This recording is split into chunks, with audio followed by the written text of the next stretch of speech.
Olá, boa tarde. Começa agora o JTV UFMA. Vamos aos destaques de hoje. No bairro Cidade Operária, a tentativa de assalto termina com um bandido morto e o outro preso. Justiça Eleitoral realiza reunião com emissoras de rádio e TV para alinhar a propaganda eleitoral, que começa no próximo dia 30. Espetáculo gratuito nas escolas conta a história de 4 bibliotecas brasileiras. Conheça o núcleo de pesquisa da UFMA, que desenvolve trabalhos para preservar as manifestações culturais maranhenses. E no quadro Sala de Entrevista, saiba a importância da abordagem da sexualidade para a saúde integral do paciente. A nossa convidada é a médica Ediane Brito. Nosso telejornal está no ar.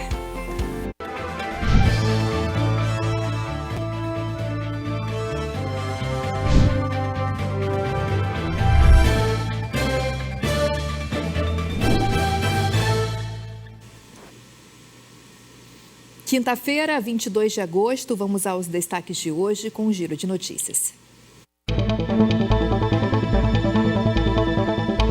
2 homens tentaram assaltar uma loja na Cidade Operária nesta quarta-feira. Segundo a polícia, a dupla chegou a ameaçar os funcionários e clientes, mas um policial de folga reagiu ao assalto atirando em um dos criminosos, que morreu no local. O outro homem acabou sendo preso e levado para a delegacia da Cidade Operária.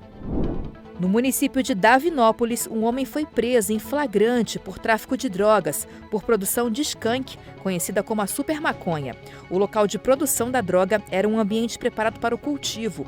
Durante a operação foram apreendidos aproximadamente 100 pés de maconha, além de objetos para embalo das drogas. O homem foi encaminhado à Delegacia de Repressão ao Narcotráfico de Imperatriz.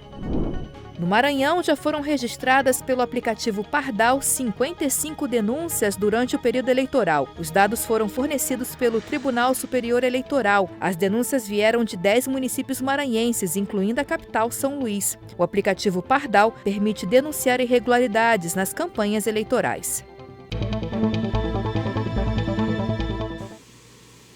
Bom, estamos no período de estiagem em todo o estado. Período seco, com a falta de chuvas. E nesse período a gente aumenta o registro de incêndios em vários municípios maranhenses, né? Vamos saber então mais informações agora com o repórter Robert Oliveira. Boa tarde, Robert. Olá, boa tarde a você, a todos que nos assistem pelo JTV UFMA. De acordo com números do Corpo de Bombeiros, 496 incêndios foram registrados nas áreas rurais do estado do Maranhão no período de estiagem de 2024. Os fortes ventos, o calor intenso e a ausência de chuvas favorecem o aparecimento desses casos de incêndio. Ao todo, foram 522 registros, como eu falei, 496 em áreas rurais e 56 na área urbana. Um decreto do governo do estado proíbe a utilização de queimadas para limpeza e manejo das áreas rurais de 1º de agosto até o próximo dia 30 de novembro. Podem até ser feitas queimadas controladas, desde que elas sejam autorizadas pelos órgãos competentes. E claro, qualquer situação de anormalidade envolvendo esses focos de queimadas, de incêndios no estado, basta acionar o Corpo de Bombeiros pelo número 193. Essas foram as informações de hoje e eu volto aos estúdios. Obrigada, Robert. O TRE, Tribunal Regional Eleitoral do Maranhão, realizou uma audiência para orientar as emissoras de TV e rádio sobre a propaganda do horário eleitoral, que começa no próximo dia 30 de agosto. A audiência pública tratou de assuntos importantes para o processo eleitoral. Uma das pautas era a veiculação da propaganda partidária, que deve começar no dia 30 de agosto. O direito ao acesso gratuito à rádio e TV é constitucional e o cálculo de distribuição do tempo de propaganda deve respeitar alguns critérios, como, por exemplo, o número mínimo de deputados federais de cada partido e a bancada no Congresso. Partido que não atingiu a chamada cláusula de barreira, né, ele não participa da distribuição do tempo no horário eleitoral gratuito. Tá? Então, desse tempo da transmissão do horário eleitoral gratuito, 90% é levado em conta a representação dos partidos na Câmara dos Deputados, e ao passo que os 10% restante é distribuído de maneira igualitária entre os concorrentes do pleito. Por sorteio, se estabeleceu que a TV Mirante vai ser a responsável pela veiculação de materiais de televisão e a difusora será a geradora da propaganda para a rádio. Essa propaganda é a forma com que os candidatos chegam, levam suas propostas e chegam até os eleitores em sua residência, através do rádio, da televisão, em que o eleitor pode se informar para melhor tomar a melhor decisão na hora de eleger o seu representante. A audiência reuniu autoridades do Tribunal Regional Eleitoral, representantes de partidos e coligações e diretores e coordenadores de emissoras de rádio e televisão locais. A TV UFMA esteve presente para reforçar o compromisso com a democracia. É sempre importante participar de um processo democrático. A TV UFMA, enquanto TV pública, o papel é esse, é estar fazendo sua parte para que todos os partidos, todos os eleitores também tenham acesso às informações de forma democrática. É esse que é o nosso papel. O período de veiculação da propaganda eleitoral deve seguir até 3 de outubro. O prazo respeita as determinações da Justiça Eleitoral. Hoje é o dia do folclore. Eu chamo agora então a repórter Luciana Rodrigues, que traz informações sobre como funciona, gente, um grupo de pesquisa aqui da UFMA que estuda as manifestações culturais do Maranhão. Boa tarde, Luciana. Olá, boa tarde a todos que acompanham o JTV UFMA. Eu falo aqui direto do grupo GPMina, grupo de pesquisa aqui da UFMA que estuda cultura popular, que estuda muita coisa interessante produzida aqui no Maranhão. Eu converso agora com a professora Marilande Martins, que ela é professora do Departamento de Sociologia e Antropologia da UFMA. E para saber um pouco da importância desse grupo de pesquisa, eu converso agora com a professora. Professora, seja muito bem-vinda aqui ao JTV UFMA.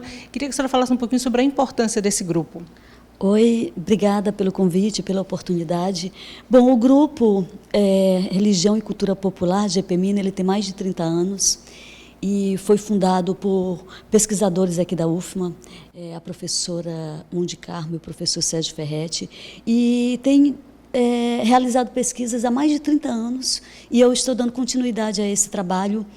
E nós atualmente fazemos o inventário das turmas de samba do Maranhão, o que a gente conhece como batucada, que é um samba específico aqui do Maranhão e que nós estamos realizando em parceria com o IFAM. Além disso, nós estamos realizando estudos sobre o Divino Espírito Santo, boi de encantado, tambor de crioula e muitas outras manifestações, porque, como você colocou, o Maranhão é riquíssimo quando se trata de manifestações da cultura popular. Professora, hoje, coincidentemente, é o dia do folclore, né? Nós estamos, muitas vezes, acostumados a ver folclore na escola, mas de uma maneira até um pouco estereotipada, né? As pessoas se vestindo de personagens, mas o folclore, esse termo é o mais adequado hoje? Usa-se mesmo o dia do folclore, ou nós estamos mudando um pouco a concepção?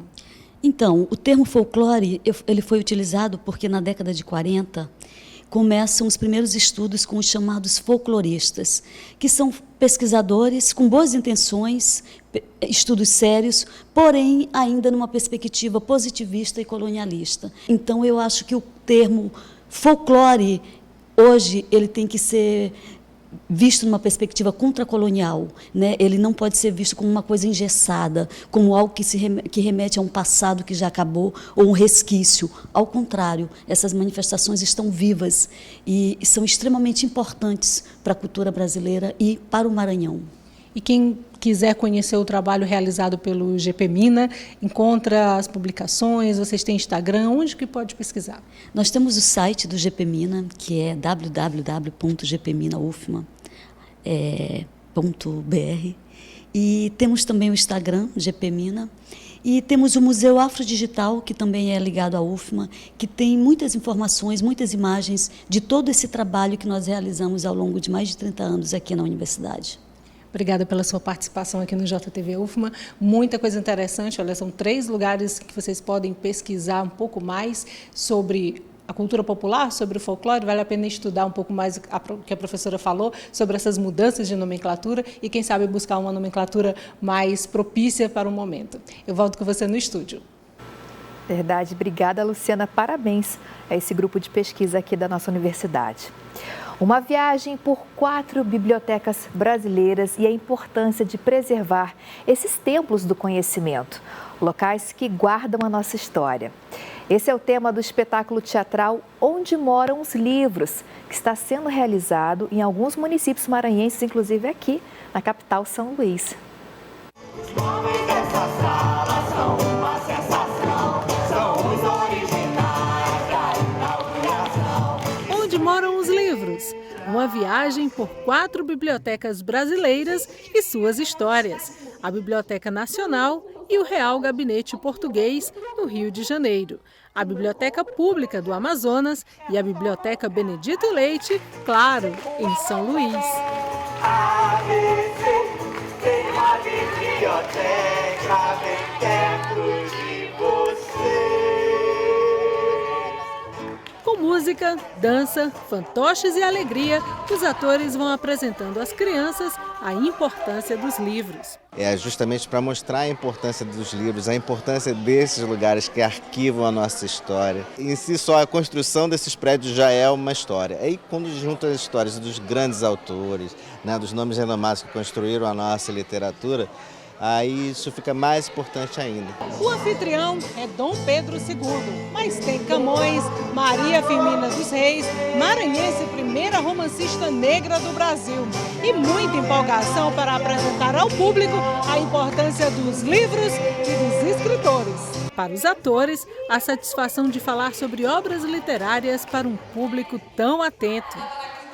A gente sempre tenta trazer esse caráter mais lúdico para a peça, porque apesar de ter o celular, a ludicidade, né, a coisa da brincadeira, sempre está com a criança. Então a gente canta muito, dança, né, a gente vê as crianças fazendo a coreografia, isso para a gente é uma gratificação que não tem preço, assim. E acho que é por isso que a gente faz esse trabalho, por isso que a gente está aqui. Animação também para falar sobre a experiência.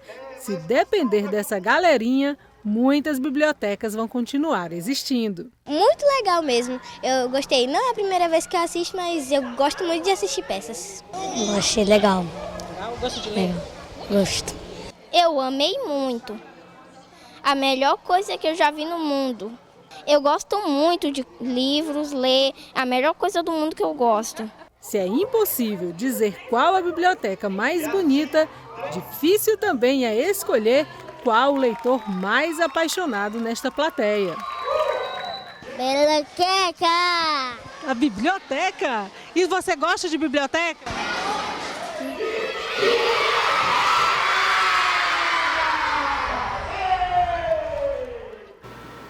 Que legal, né?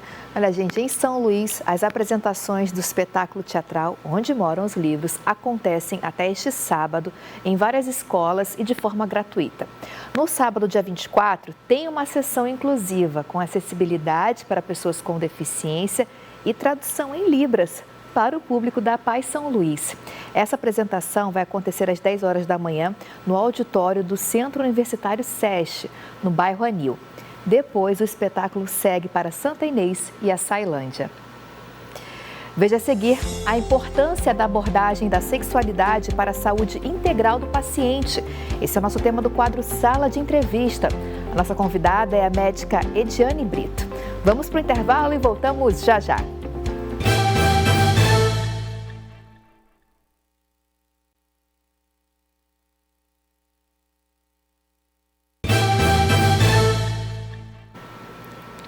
Estamos de volta com oportunidades para você. Estão abertas as inscrições para professor substituto do Colégio Universitário da UFMA, o COLUM. Para mais informações, basta acessar o site que vai aparecer aqui na sua tela. A taxa de inscrição é de R$ 100 e os interessados podem se inscrever até o dia 30 de agosto. Quinta-feira é dia do nosso quadro Sala de Entrevista com convidados. Hoje a jornalista Luísa Rabelo conversa com a médica ginecologista Ediane Brito. A conversa é sobre a importância da abordagem da sexualidade para a saúde integral do paciente. Luísa Rabelo, é com você.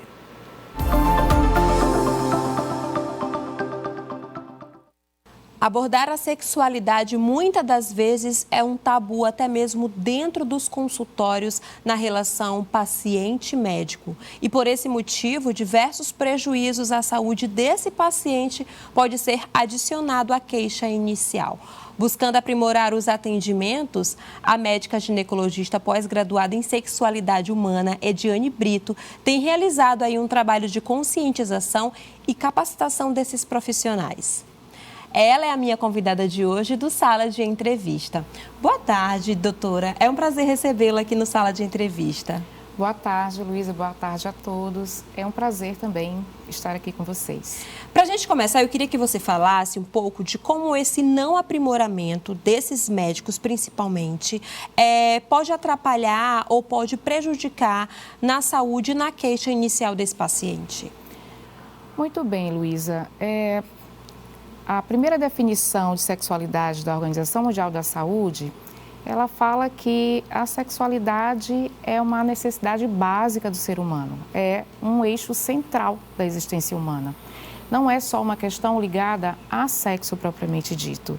Então, baseado nisso, a sexualidade ela tem uma importância imensa, inclusive com relação à sua felicidade, sabe? A saúde mental, a saúde física, não pode ser visto como uma coisa à parte, né? Então, você como profissional da saúde, médico, ginecologista principalmente, mas os outros todos vão receber pacientes com demandas sexuais, mesmo que elas não sejam faladas explicitamente. E você simplesmente estar despreparado para lidar com isso, você não vai poder entregar todo um trabalho, um atendimento holístico, né? E vai prejudicar, com certeza, a saúde desse paciente. E aí, doutora, eu queria saber de que forma esses médicos, principalmente, podem estar mais voltados para essa área, deixando esse paciente mais à vontade. Porque a gente sabe que muitas das vezes esse paciente chega no consultório com uma queixa e já chega com vergonha de alguma coisa. Como é que esse médico consegue trazer o paciente para si e falar disso de uma maneira mais natural? Então, tem que se preparar, né, Luísa? Porque é uma questão, a sexualidade, por ser um tabu, como você colocou no início, e qual é a referência sobre sexualidade que a gente tem? O que a gente recebe em casa. O que a gente recebe em casa? Nada. Mais repressão. Então, a gente fica sem saber direito o que fazer com a própria vida. Então, quando a gente parte para a questão da profissão, nós também não temos um preparo dentro da nossa grade curricular, na graduação. Então, se você não fizer pós-graduação, se você não buscar essa informação técnica, você simplesmente vai tomar como referência o seu aprendizado, que muitas vezes é totalmente falho. Então, para que a gente atenda esse paciente dentro de um academicismo, dentro das técnicas que devem ser empregadas, usando realmente as informações científicas, o médico precisa realmente se preparar, buscar curso como eu fiz. Eu me senti incomodada fazendo minha residência médica, onde eu abordava paciente dessas questões, né, sexuais, e ao final eu não tinha nada para dizer para essa paciente. E meu preceptor tampouco. Então, isso me incomodou tanto a ponto de eu ir buscar a pós-graduação em sexualidade. A doutora Ediane Brito, ela realiza aí diversos trabalhos de capacitação com esses profissionais. Doutora, você já começou falando um pouquinho, mas eu queria que você se aprofundasse nisso. Como é que surge esse curso, esse trabalho de aprimoramento com esses profissionais? Foi a partir mesmo de uma observação? Sim, a segunda grande incomodação, né, que eu sofri, porque são 20 anos trabalhando com sexualidade humana e dentro de consultório, dentro do hospital universitário, a gente tem um ambulatório de sexualidade que já funciona há 10 anos. A gente atende homens, mulheres, individualmente ou casais, pessoas trans, pessoas cis, pessoas vítimas de violência sexual. Então, nós abordamos, acolhemos todos. Tem uma equipe multidisciplinar muito boa e, claro, que a gente tem todas as chefias que apoiam muito o nosso trabalho. Então, eu me incomodei porque, passados 20 anos, eu olho, quando eu vou dar aula, as perguntas são sempre as mesmas, as dúvidas são sempre as mesmas. Como eu posso abordar sem ser invasivo, sem ser desrespeitoso? E aí eu falei, gente, eu tenho que fazer alguma coisa, eu preciso fazer alguma coisa. Então, isso me incomodou a ponto de sair da minha zona de conforto e poder colaborar, contribuir de uma forma um pouco maior, mais abrangente, tocando esses profissionais para que a gente reverberasse aí uma atitude mais proativa, a gente treinar a escuta, né, e ter essa delicadeza para saber tratar um assunto tão especial, delicado, cheio de tabu, mistérios, enfim. Desmistificar tudo isso. A gente está tratando aqui do seu olhar para o profissional. Mas teve uma fala que me chamou a atenção sua, quando você diz que o HU e o materno-infantil, não é isso? Eles prestam esse serviço, tem um ambulatório. Quando a gente fala de sexualidade, é um assunto bastante amplo. Então, para que as pessoas de casa entendam que tipos de serviços, dentro dessa sexualidade que a gente está abordando, são oferecidos dentro do HU e do materno-infantil. Nós recebemos pessoas com demandas sexuais do tipo falta de desejo, falta de orgasmo, disfunção erétil, né? Então, os homens que têm dificuldade com a ereção, que ejaculam muito rápido, dor à relação sexual. Então, essa demanda que a gente costuma acolher no nosso ambulatório e fazer um tratamento que tem... Nós somos uma equipe, então tem a psicóloga, tem o psiquiatra, quando há necessidade, mas a terapia sexual por si, ela já contempla muito dessas questões, ajudando a paciente aí na sua vivência sexual saudável. É isso. A doutora Ediane também realizou um curso no último dia 17. Doutora, como é que foi esse curso? E eu quero saber também se vão ter outros cursos, como é que esses profissionais têm acesso a você e a esse seu trabalho? Sim, olha, esse curso foi assim, fruto de um sonho mesmo, é um sonho que se realizou agora. Mas é o começo só, é uma abertura, a gente fez presencial, mas vai fazer online. E a minha equipe e eu já estamos trabalhando para organizar os cursos do ano que vem. E vão ser temáticos, então, sexualidade voltada para o idoso, para o deficiente, a pessoa com deficiência, a sexualidade da mulher. Então, a gente resolveu fazer um pouco fragmentado para que todo mundo que tiver interesse, às vezes a pessoa trabalha só com um determinado público e é importante para ele fazer um diferencial no seu atendimento, ter um diferencial, oferecer isso para a paciente, então ele vai ter muitos ganhos fazendo o curso. E aí a gente tem um Instagram que a pessoa pode entrar em contato e se inscrever. Pode falar o Instagram que a gente coloca aqui na tela. Doutora Ediane Brito, DRA, né? Ediane Brito. E é isso, podem entrar em contato e a gente vai... Até o final do ano vai sair a programação dos cursos. E tem uma coisa que eu queria falar também. Dentro de tudo isso, como eu tenho uma preocupação com a questão social, eu vou disponibilizar também, provavelmente uma vez por mês, um encontro que a gente ainda está vendo que nome a gente vai dar, como a gente vai batizar esse momento, mas seria um local de fala para as mulheres falarem sobre sexo e tudo que envolve a sexualidade. Porque nós não temos o hábito, né? Os homens desde cedo têm suas rodas de conversa, eles são liberados para falar e para agir de uma forma totalmente diferente de nós. Sim. Então, a gente vai construir esse espaço a partir de agora. Talvez em novembro isso saia e, assim, com um apelo do social, porque eu acho que a gente precisa ajudar outras meninas. E aí a gente vai pedir donativos, a gente não tem fome só de comida, né? Só do arroz e feijão. A gente tem fome do batom, a gente tem fome dos adornos e a gente não pensa nisso quando a gente quer ajudar alguém, quer doar alguma coisa, né? Então, uma rede, todo um aparato que melhora a autoestima. Exatamente. Doutora, muito obrigada por suas explicações. Eu quero pedir para vocês de casa também acompanharem a doutora pelas redes sociais que aparecem aqui na tela. Lá nas redes sociais da doutora, ela deixa muitas informações a respeito de sexualidade e da saúde da mulher e do homem como um todo, né, doutora? Muito obrigada. Obrigada a você, obrigada a todos. É isso aí. Eu conversei com a médica ginecologista pós-graduada em sexualidade humana, Ediane Brito. Ana, eu volto com você. Obrigada, Luísa. Obrigada também a doutora Ediane. E o nosso telejornal fica por aqui, mas você de casa pode rever nossas reportagens e entrevistas no YouTube e Instagram da TV UFMA. Uma ótima quinta-feira para você.